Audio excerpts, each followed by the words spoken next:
Always remember, relationship over homeschool. Connection over curriculum. Relationship matters more than a few math problems ever could.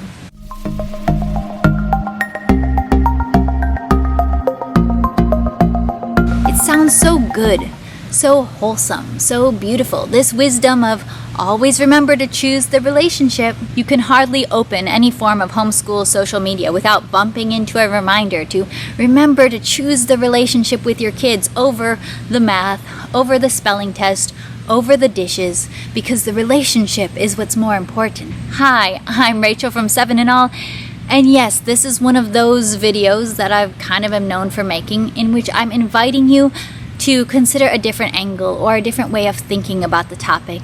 And in this video, I'm encouraging you to consider, how do we actually choose relationships in our homeschool? And does the well-worn maxims of connection over curriculum, relationship over homeschool, actually accomplish relationship building? Or maybe not so much? Let's talk about it. I mean, it sounds great.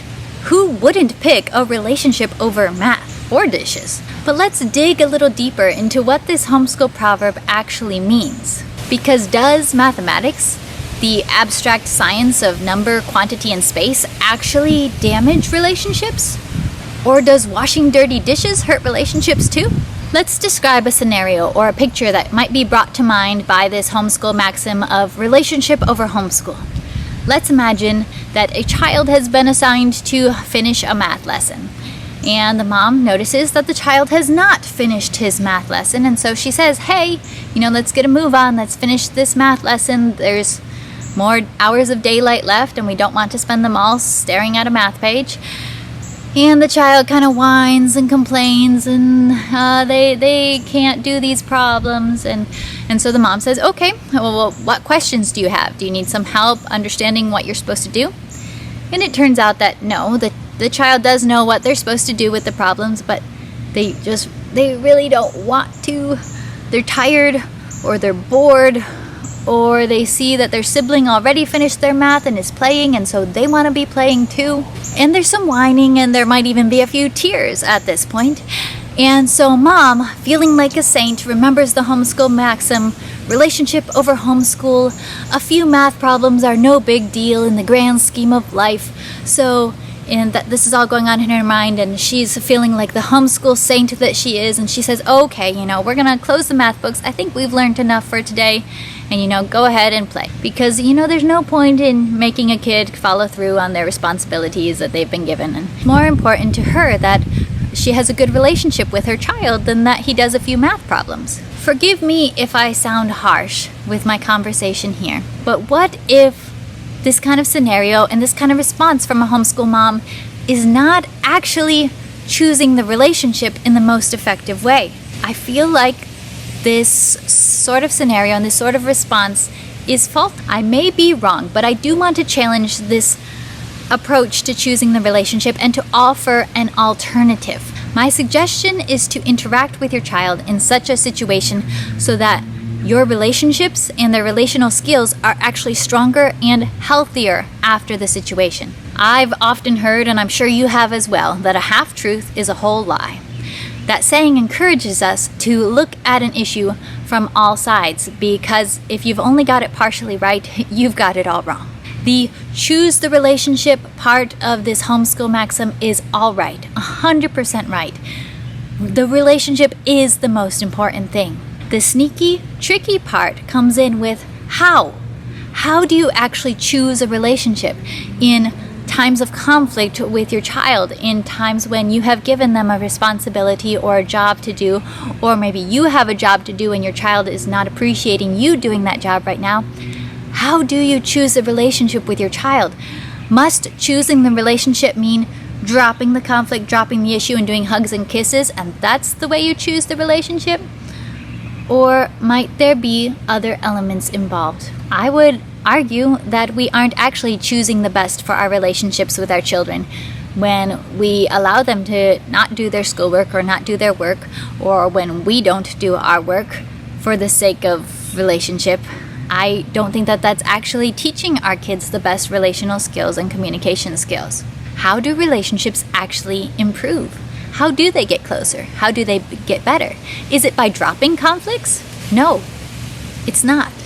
In times of non-conflict, we can build our children's relational skills by teaching them the skills needed to handle any type of conflict when it does occur. Please hear this. Relationships are largely about timing.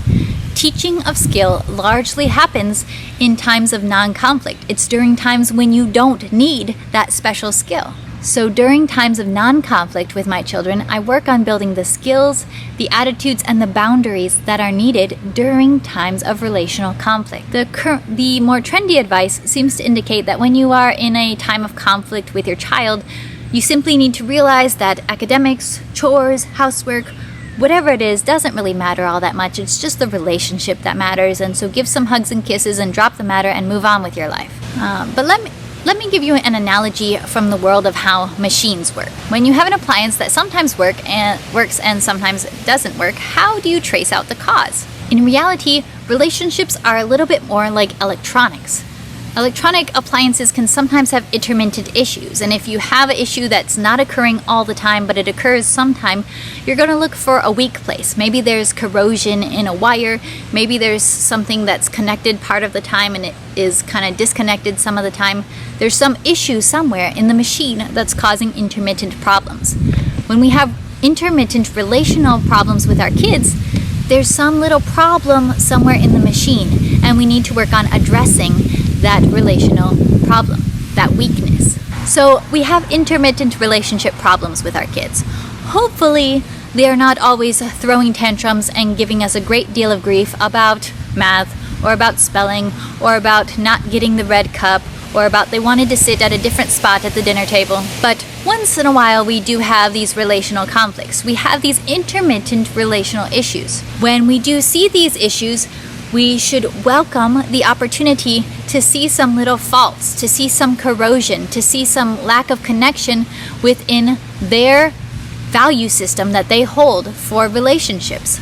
Just like an electrician would delight in finding that weak spot in the circuit and being able to solve the problem, we should delight when we get a clue as to some little broken part or a little weak part within our children's value system, a weak part within their set of relational skills, because that means we can then, in times of non-conflict, be working on building that skill or on building that value, building the boundary, building the idea that will help equip them for future times of conflict. For example, perhaps after observing some relational conflict, you realize that your child really struggles with being frustrated. Now, do we choose the relationship by removing frustrations from their life? Or do we choose the relationship with our child by equipping them, by building their frustration tolerance, building the idea within them that they can be frustrated and they'll be okay, that it's okay to be frustrated? I would argue that we are choosing the relationship with our child. We are choosing our child's relational future by doing the work of building their frustration tolerance. What are some practical ways we could do that in this example? Number one, we could talk about good ways to respond to frustrating situations before they happen. We could give our children, here's 3 acceptable, good ways to express your frustration. Here's some good ways, and we can talk about what are some not so good ways. What are some more harmful and relationship damaging ways to express frustration, and talk about why we wouldn't do that, because it will damage relationships. Number 2, we can establish firm relational boundaries on how we can speak to other people in the family when we are frustrated. Not everything that they feel needs to be said or needs to be accepted. We do need to teach our children how to speak respectfully to all the people around them. Number 3, we can communicate an understanding where frustration is normal. Frustration is an expected part of life. In this life, we will be frustrated. In this world, frustrating things happen, and it's going to be okay. It's not going to be the end. It might feel like it, but it's not going to be the end of the world.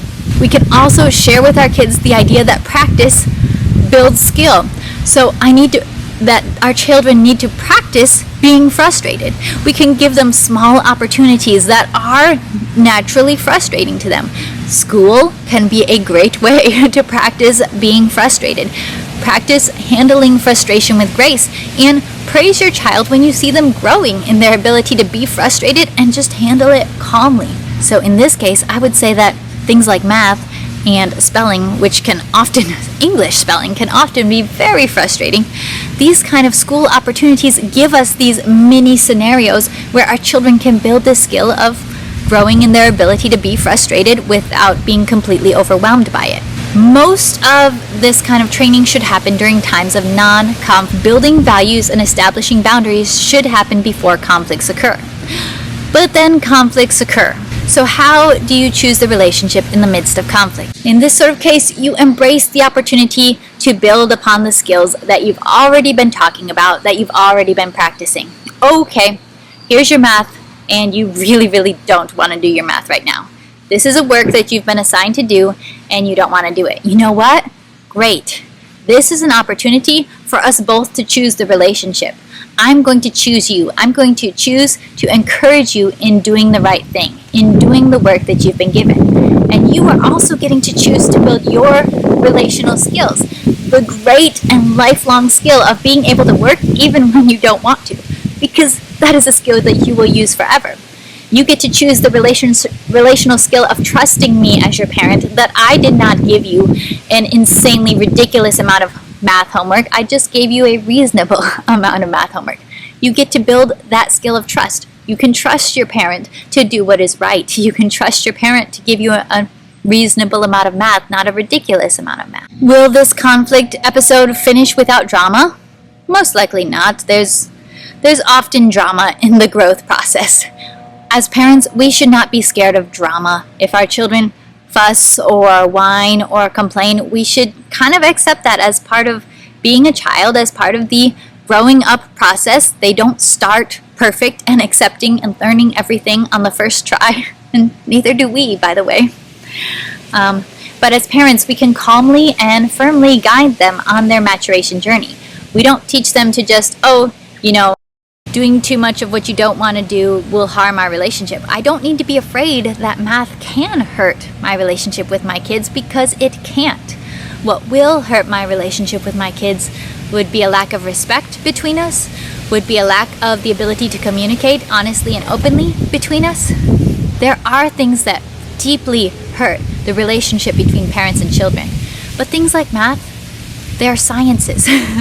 Things like spelling, these are academic disciplines. They don't actually hurt relationships. Lack of relational skills hurts relationships. As a mom, mentally take note of little areas of relational skills that seem weak, and use different opportunities to work on those. Use conversations. Talk about the values behind different relational skills. It is never actually the math or the reading book or the messy room that is the issue. Let me repeat that. Math does not damage relationships. Doing the dishes does not damage relationships. The issue is whether you and your child are maturing in your relational skills. Skills will demonstrate when a child can do their appropriate amount of work, when they can communicate fairly and respectfully, when they can choose to value relationship in their lives, and mom can too in her way with her special role as well. The whole family culture must be one that chooses relationships. It is not solely mom's responsibility to drop everything and give hugs and kisses, and that's how we do relationship. Interactions characterized by lack of kindness, lack of respect, tantrum-like power grabs, lack of communication.